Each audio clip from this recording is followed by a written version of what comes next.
night time. Walking the dog night time.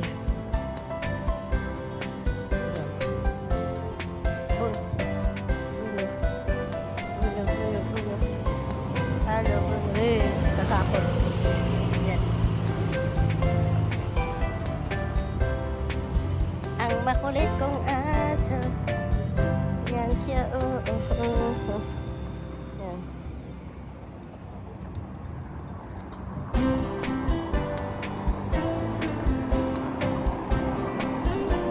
Let's go, Bruno, let's go.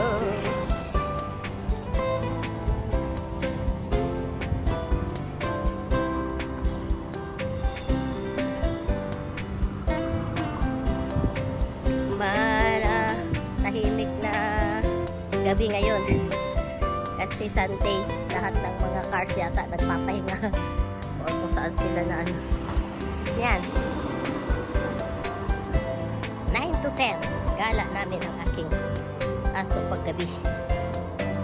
Yan, buhay OFW, o diba yung mga kasamahan natin sa Pilipinas natulog na, patulong sa ibang bansa, nagtatrabaho pa, o kagaya ngayon.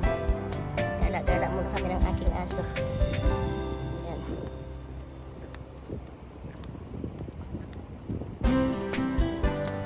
Gala-gala si Bruno. Hindi siya hanggang makaduling. Tapos uwi na. Ikot-ikot lang kami dito sa may park. Ibang park na naman to. Sa gabi, ibang park yung pinupuntahan namin. Hindi siya park, pero iniikot ko lang siya sa buong ano, may talagang place kami na iniikot ko lang siya sa buong, kumbaga sa buong building, pero nakaka-isang oras kami. Yan, iikot lang kami ng isang oras, tapos uwi na. Yan, malayo pa bahay namin dyan. Hindi yan bahay namin, nasa likod. Ikot ko muna siya dito. Madaanan namin yung park. Hindi ko siya ginagala doon sa may park na yun kasi ano siya, super hyper siya sa mga ibang aso.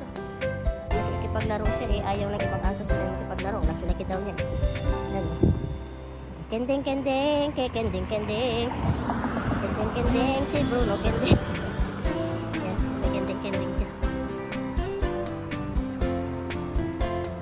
Siya.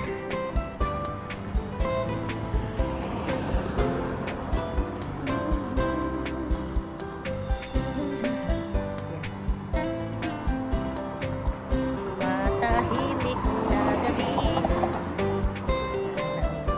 Maraming mga building.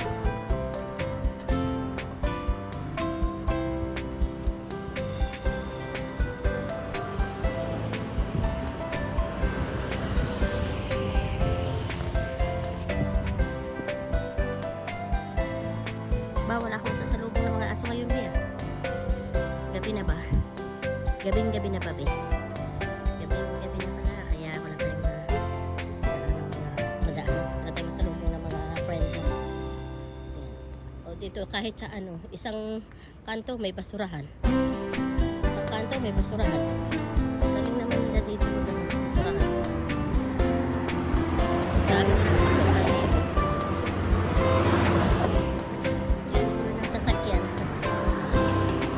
Sasakyan sa gabi. Pag kumala si Bruni. Bruni. Yan, madala ngayon yung sasakyan. Gabi na ba? Gabing-gabi na ba? Kaya walang mga sasakyan masyado. Kami lang yata ni Bruno. Kami lang yata naglalakad ni Bruno. Ano na? Ano na, bro? Hindi ka na. Dumi-dumi na daw siya. Yan, basurahan. Kanina, basurahan din. Yan. Basurahan.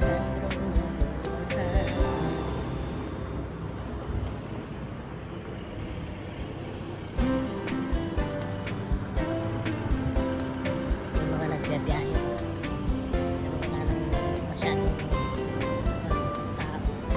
Sunday kasi ngayon, kaya pahinga ng mga tao. Kaya walang masyadong maraming sakyan. Dati-rati dito, pag dumaan kami, traffic kasi maraming mga nagda-drive, yung driving lesson. Kaya meron pala dito kasi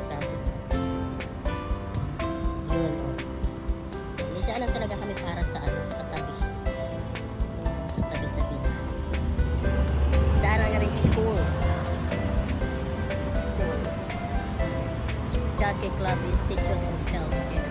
School yan. Ano? Ang taas.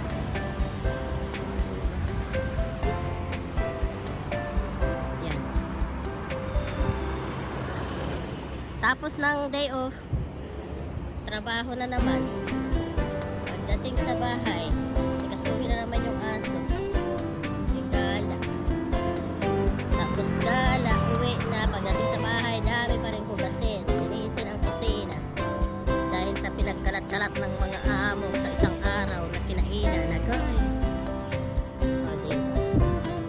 Kala nyo masasarap ang buhay namin dito. Kala nyo lang yun.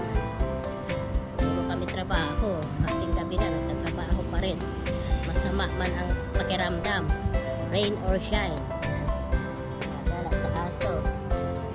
Dito sa ilabas. Tara na, Bruno. Huwag kang kumain ng ano. Hoy. Don't stop. Just keep moving. Keep going. Keep going. Keep going. Keep going. Let's go. Anong sinisunod-sunod mo dyan? Let's go na. Yan ang park ko. Diyan sana kami papasok. Kaya lang. Diretso na lang muna kami kasi may mga nagdedate doon. Baka ma-istorbo sila ng aso. Walang takot dito gumala kahit gabi kasi ano, paliwanag. Ang daming mga ilaw kahit saan. Kahit saan dito. Hating gabi na may nagdedate pa rin sa park. May park. Malapad yung mga park nila dito. May mga pang matanda, may pang bata. Mga laro ka na paglaro. Yun, slide. May events para sa mga masyota. Kaya lang may harang. Hindi ka makapasyo. Dapat exit entrance ka lang sa isang ano. Hindi pwede lusot-lusot ako kahit saan. Nakakulong. Yan o. Si Bruno. Paglakwat sa... Yan. Kantahan na lang natin to. Kasi pagod na talaga yung pa ako eh. Buong hapon kami naglakad-lakad sa day off. Pagdating lakad pa din ba?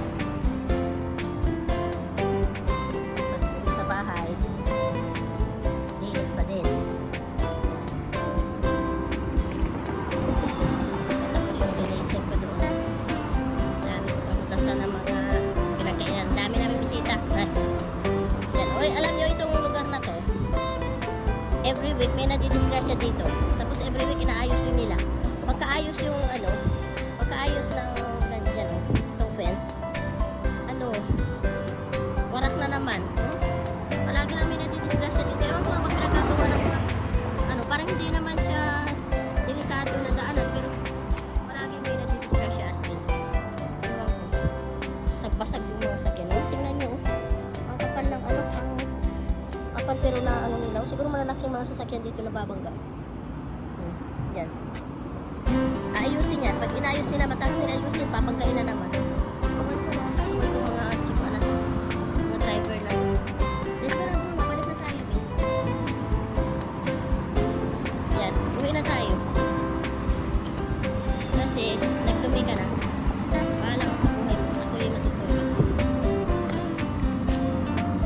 Let's go. Go. Yan. Pauwi na po kami. Kasi kanina pa kami naglalakad. Nag-video-video lang ako ng madaling oras para sa aking premiere. Yan. Maraming salamat po sa patuloy na pag-subaybay at panonood ng aking mga video.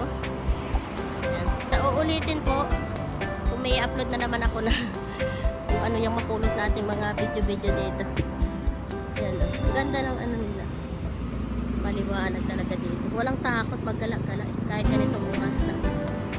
Diba?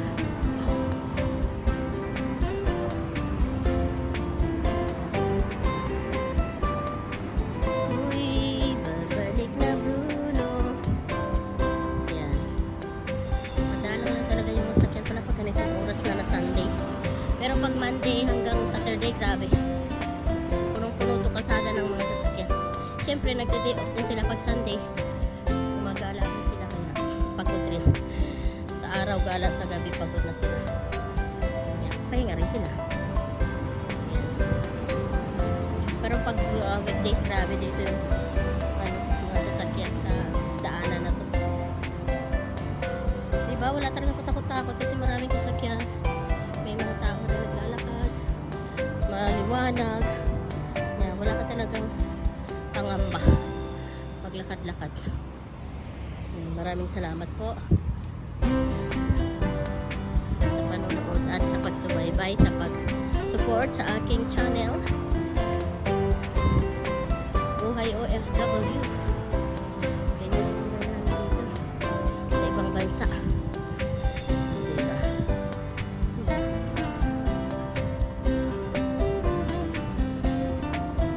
Ay napagod sa kakalakad.